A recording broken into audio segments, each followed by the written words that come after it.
Hello, my friends. Welcome back. We are going to keep reading Ella Enchanted by Gail Carson Levine. The last time we read, Ella had arrived at finishing school, and she's made herself a new friend, but she's also already got in trouble with one of her teachers. We're going to pick back up with chapter 10. A maid showed me to a corridor lined with doors. Each one was painted a different pastel color and had a card affixed to it, announcing the name of the room. We passed the lime room, the daisy room, and the opal room, and stopped before the lavender room. The maid opened the door. For a moment, I forgot my hunger. I was in a cloud of light purple. Some of the purples blushed faintly pink. Others were tinted pale blue, but there was no other color. The curtains were streamers, undulating from the breeze made by the door closing behind me. Beneath my feet was a hooked rug in the design of a huge violet. In a corner stood a clay chamber pot disguised as a decorative cabbage. The 5 beds were swathed in a gauzy fabric. The 5 bureaus were painted with wavy stripes of pale and paler lavender. I wanted to throw myself on a bed and cry about being so hungry and about everything else, but these were not beds onto which one could throw oneself. A purple chair was placed next to one of the 2 windows. I sank into it. If I didn't succumb to starvation, I would be here for a long time, with hateful mistresses and with Hattie ordering me about. I stared out the window at Madame Edith's garden until exhaustion and hunger produced a kind of stupor in me. In a while, I slept. Here, Ella, you can eat this. An urgent whisper pushed its way into my dream about roasted pheasant stuffed with chestnuts. Someone shook my shoulder. Wake up, Ella, wake up. An order. I was awake. Areta thrust a roll into my hands. It's all I could get. Eat it before the others come in. In 2 swallows, I ate the soft white roll, more air than sustenance, but more sustenance than I'd had in days. Thank you. Do you sleep in here too? She nodded. Where? The door opened and 3 maidens entered. Look, queer ducks flock together. The speaker was the tallest pupil in the school. She pronounced her L's as Y's, mocking Areta's accent. Esite efinbensi asura adens evtame ohento? I asked Areta. Is this how they behave at finishing school? Otemso ifbensi asura epiri. Sometimes they are much worse.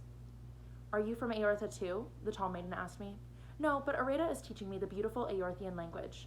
In Aorthian, you are an ibwi unju. It only meant tall girl. I didn't know any insults in Aorthian. However, Areta was laughing, which made it seem the worst of epithets. I laughed too. Areta collapsed on top of me, and together we shook the purple chair. Madame Edith, the headmistress, bustled in. Young ladies, what do I see? Areta leaped up, but I remained seated. I couldn't stop laughing. My chairs are not made to take such abuse, and young ladies do not sit 2 to a seat. Do you hear me, Ella? Stop your unseemly laughter. I stopped, mid-giggle. That's better. Since it's your first day here, I shall excuse your behavior and trust that it will have improved tomorrow. Madame Edith turned to the others. Into your nightdresses, young ladies. The shores of sleep are approaching. Areta and I exchanged glances. It was very cheering to have a friend. Everyone else reached the shores of sleep, but I remained oceans away. I'd been given a nightdress so covered with bows and frills that I couldn't lie flat comfortably. I slipped out of bed and opened my carpet bag. If I couldn't sleep, I could read. Madame Edith thought fear of the dark was to be expected in young ladies, so a lamp was left burning. My book opened to a letter from Mandy. Dear Ella, this morning I baked scones. Bertha and Nathan and I will eat them for a snack before we go to bed, but I baked 2 extra. We'll have to divide yours and eat them too. I promised myself I wouldn't trouble you by saying how much I miss you and see how I start. That parrot man, name of Simon, came here today with one of his birds to give you. It speaks Gnomic and Elfian. He said it wasn't fine enough for the menagerie, but you might like it. He told me what to feed it. I never thought I'd be cook to a parrot. I wish it would stop talking once in a while. I wonder if I have a recipe for parrot stew. And don't worry, sweet, I would never cook your present. Yesterday, you had a grander visitor and received a bigger gift than a bird. The prince himself came to see you, leading a centaur colt. When I told him you were away from home, he wanted to know where you'd gone and when you'd be back. And when he heard you were at a finishing school, he was indignant. He demanded to know why you needed to be finished, since there was nothing wrong with you to start with. I couldn't answer him because I'd like to ask that father of yours the same question. I did tell him we had nowhere to keep a growing centaur. He's a little beauty, but what can I do with him? Your prince said he'd raise him for you. He asked me to tell you the colt's name, Apple. That made me remember my manners, and I gave him his name to eat before he left with the prince. Speaking of leaving, your father departed the same day you did. Said he was off to the Greenies, which I gathered was his disrespectful name for the elves. Said not to expect him back anytime soon. I wish you were coming home soon. Bertha and Nathan send their love, and I send mine by the bushel, by the barrel, by the ton. From your old cook, Mandy. P.S. drink your tonic. I closed the book and whispered to its spine, "Don't erase the letter, please." Then I drank my tonic. A centaur colt, a little beauty. If only I could see him and pet him and let him know me. The tears that hadn't come in the afternoon came now. Mandy would be desperate if she knew I hadn't eaten in 3 days, and if she knew I was under the thumb of a monster like Hattie. The next morning, music mistress led us in song and singled out my off-key voice. "Ella does not notice there is more than one note," she told everyone. "Come here, child, sing this." She played a note on the harpsichord. I wouldn't be able to. I could never carry a tune. What would happen when I couldn't obey? I sang the wrong note.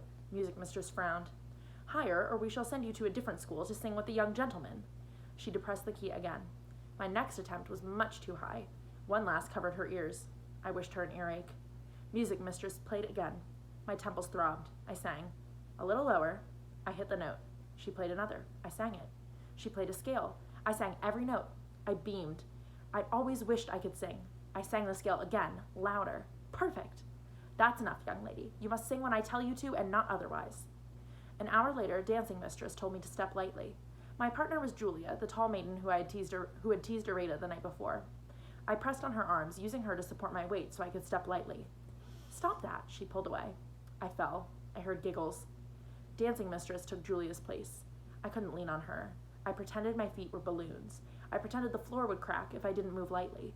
We stepped, we glided, we sprang forward, jumped back. I wasn't graceful, but I didn't shake the ground. My gown was soaked with perspiration. That's better. At lunch, manners mistress said, "Don't rap your knuckles on the table, Ella. The king would be ashamed of you." She frequently invoked King Gerald. Tables were forever safe from me. "Take small stitches, Eleanor, and don't yank the thread. It's not a rein, and you're not a coachman," sewing mistress said later in the afternoon. I stabbed myself with the needle, but my stitches shrank. It was the same every day. I dreaded new orders. The curse didn't make me change easily. I had to concentrate every second. In my mind, I repeated my commands in an endless refrain. When I awoke, I instructed myself not to bounce off the bed. Leave the nightdress for the servants to put away. At breakfast, don't blow on my porridge and don't spit out the lumps. On our afternoon walk, don't skip, don't leap about. Once, I actually spoke aloud. It was dinner. Don't slurp, I instructed myself. I said it softly, but a pupil seated near me heard, and she told the others. The only subjects that came easily were those taught by writing mistress, composition and ciphering. She also taught penmanship, which was the one subject in which I did not attain excellence, because writing mistress issued no orders. She taught Aorthian, but no other languages. When I told her I knew a little of the exotic tongues and wished to learn more, she gave me a dictionary of exotic speech. It became my second favorite book, after Mandy's Present. Whenever I had time, I practiced the languages, especially Ogurese. The meanings were dreadful, but there was an attraction in speaking the words. They were smooth, sleek, and slithery, the way a talking snake would sound. There were words like Psai Sabus, delicious, Sing, eat, Hien, dinner, Ifuth, taste, and Fnu, sour. My progress in all my subjects astounded the mistresses. In my first month, I did little right. In my second, I did little wrong. And gradually, it all became natural.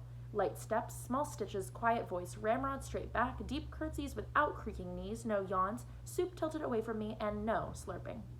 But in bed, before I fell asleep, I'd imagine what I would do if I were free of Lucinda's curse. At dinner, I'd paint lines of gravy on my face and hurl meat pasties at Manners' mistress. I'd pile headmistress's best china on my head and walk with a wobble and a swagger till every piece was smashed. Then I'd collect the smashed pottery and the smashed meat pasties and grind them into all my perfect stitchery. And that is the end of chapter 10. So even though Ella is doing better, she's still not happy, and I think she's feeling like the curse is making her not act like her real self. So we will see when we read chapter 11 tomorrow what happens and if she's able to kind of break free from the curse or make her situation any better. I'll see you guys then.